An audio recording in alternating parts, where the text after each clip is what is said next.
Jean-Luc Berthier, bonjour. Nous allons parler de sciences cognitives, qui est un peu votre sujet de prédilection, c'est ça? Est-ce que vous pouvez nous expliquer un peu le contexte de votre passion? Les sciences cognitives, c'est tout simplement l'ensemble des connaissances, le fonctionnement du cerveau, et nous concernons aujourd'hui, c'est le cerveau de celui qui apprend. Alors, sur Ecritech, vous sortez d'une conférence où vous allez y aller, qui va avoir pour propos sciences cognitives, quel impact sur le numérique ou inversement, c'est ça? Quelle place pour le numérique? Parce que les sciences cognitives bousculent une partie des pédagogies classiques. Et la question est, est-ce que le numérique peut venir au secours de cet apport des sciences cognitives dans les pédagogies? Et est-ce que, à contrario, le numérique pourrait être un peu antagoniste à ce qu'on attend pour modifier les pratiques? Je vais vous donner quelques exemples si vous voulez. Quelques éléments de réponse aussi. Oui, alors la réponse c'est en fait ni oui ni non. C'est-à-dire qu'il y a par exemple sur le thème de la mémorisation ou sur le thème du développement de l'attention, on sait que les pédagogies classiques ne sont pas conformes au fonctionnement classique du cerveau. On sait que le cerveau oublie, a besoin de réapprendre, etc., à certains rythmes. On sait que le cerveau a besoin de réactivité par rapport aux réponses. On sait qu'on doit poser une question pour pouvoir en créer un élément, etc. Eh bien, ce sont des points sur lesquels le numérique apporte des réponses positives pour améliorer la mémorisation des éléments chez les élèves qu'une pédagogie traditionnelle ne peut pas faire.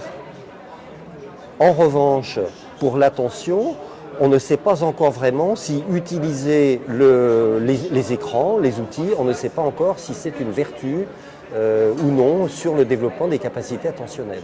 Alors, est-ce que c'est un problème d'interface, vous parlez d'écran, donc écran égale interface homme-machine, une interface possible, ou est-ce que c'est plutôt les scénarios qui sont utilisés dans le cadre des applications numériques qui posent problème?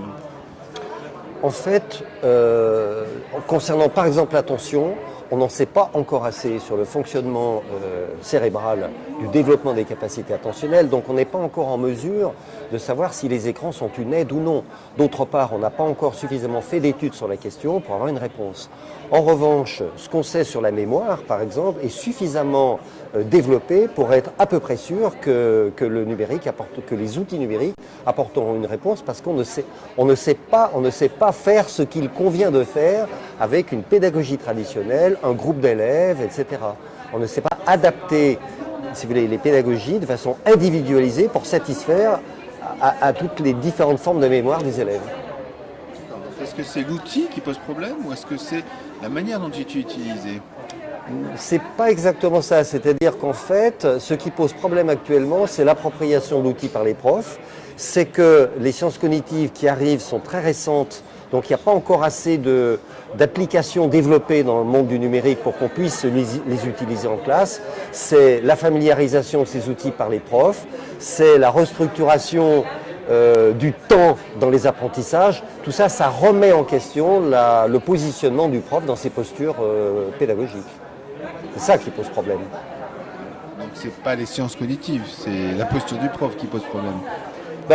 Les sciences cognitives apportent des éléments à peu près crédibles sur ce champ-là, mais maintenant, le grand problème, c'est les équipements nécessaires, c'est le réseau Internet éventuellement, et c'est la familiarisation de ces outils par les enseignants. On est dans une phase d'appropriation actuellement.